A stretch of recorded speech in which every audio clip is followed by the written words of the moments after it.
For years we have been talking about the changes that we would need to see to heal the world and secure the happiness of future generations. But now we know, or need to know, that the time for talk alone is done, and the time to unite, to share, to serve, and to see the change that needs to be has come. As we awaken to the remembrance that we can heal the world, we also remember that it is something that can only be achieved together. For each one of us holds or hides inside our being an essential part of the plan for universal peace. And so we tender this humble plea that for the love of all things known and unknown, you might take a few short moments to hear with your heart the words which we speak. For it is our deepest desire, our life's only path and purpose, to learn how we may work collectively and thereby inspire as many people as possible to enter a new world of peace and harmony together.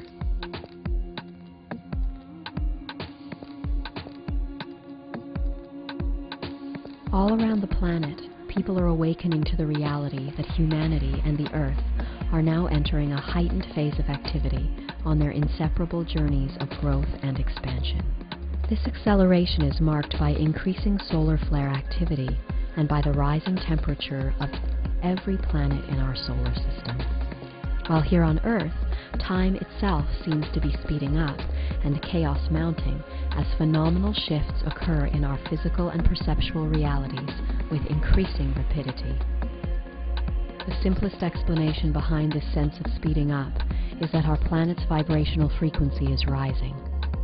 This event, which many ancient cultures have prophetically termed the quickening, has begun, and it is the greatest opportunity of our times.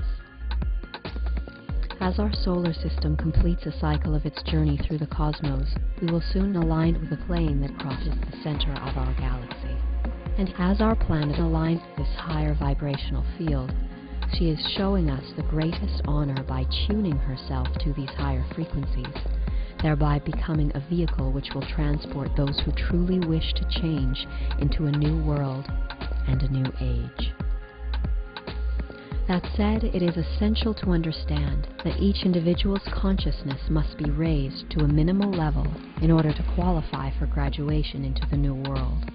For the key to success at the time of transition is vibration, and one must harmonize with the higher frequencies of the planet if they wish to remain with her beyond the shift. It is therefore imperative to understand that it is only the demonstration of love that shall positively affect a person's consciousness and vibratory rate to the level that they may make a successful transition into the new world.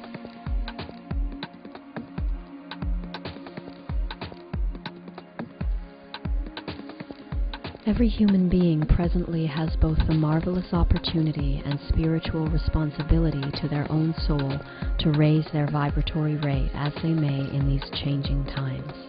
Whether they wish to or not, whether they understand or not, each and every person will shortly be compelled to make a choice that will greatly affect both the present course of their spiritual development and their future through incalculable incarnations.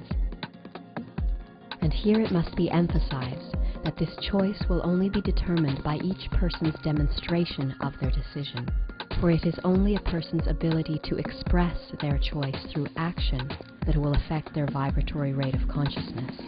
And it is this which shall establish whether that person has opted to move forward with that which is new and vital, or whether he has chosen to remain a part of the old world consciousness, which is today in a state of demise, as preparations are made for its imminent and permanent elimination from planet Earth. And herein lies humanity's choice.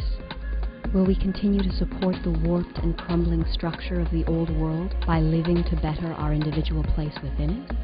Or will we realize that the changes we wish to see will only come when we put aside our self-serving ambitions and come together for the genuine, selfless service of all?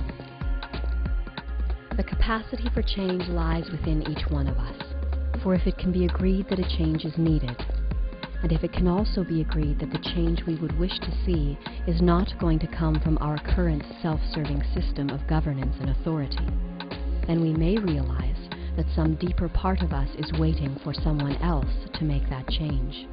And further examination may then lead us to the realization that there is no one else. We are the ones we have been waiting for. And for those who are willing to acknowledge that our current path of self-service is leading to our destruction, the time to act is now. We've got to move on to the point of seeing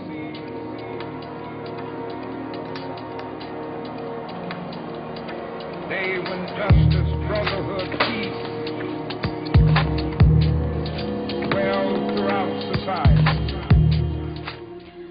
So what can we do? How can we affect the changes we would wish to see in the world?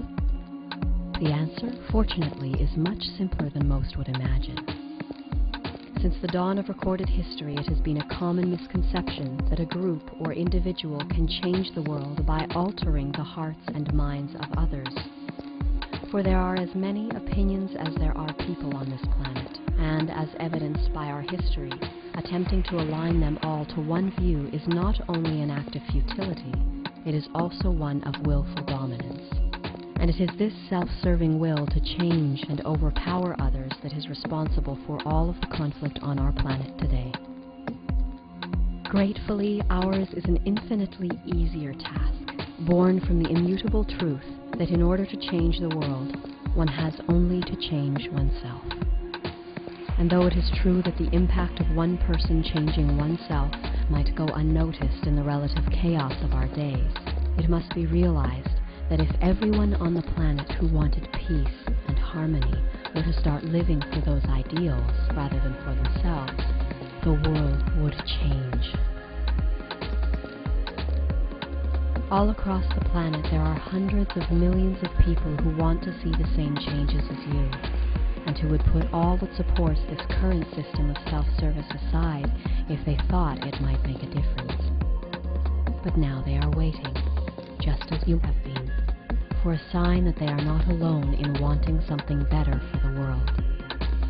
And until we let them know that we are here, and that together we can make a difference, they will continue to trudge down the path that leads to our inevitable destruction. And so the answer that we support as to how we may heal the world lies not in altering the hearts and minds of others, but in inspiring them to live according to what they know is true, with peace and harmony, in cooperation rather than competition, for the greater good of all.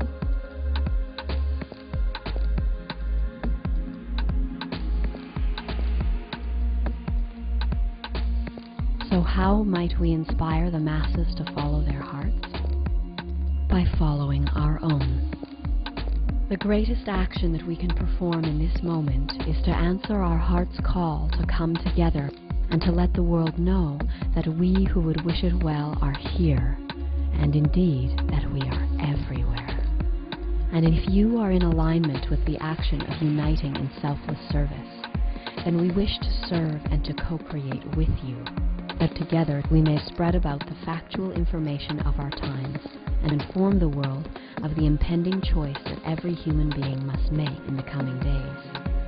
And so now, we ask that you please contact us, that we may gather and collectively contribute to the rising wave of love that is already sweeping across our planet and preparing our way to the new world. Have faith, for we are awakening as one. We've got to move on to the point of seeing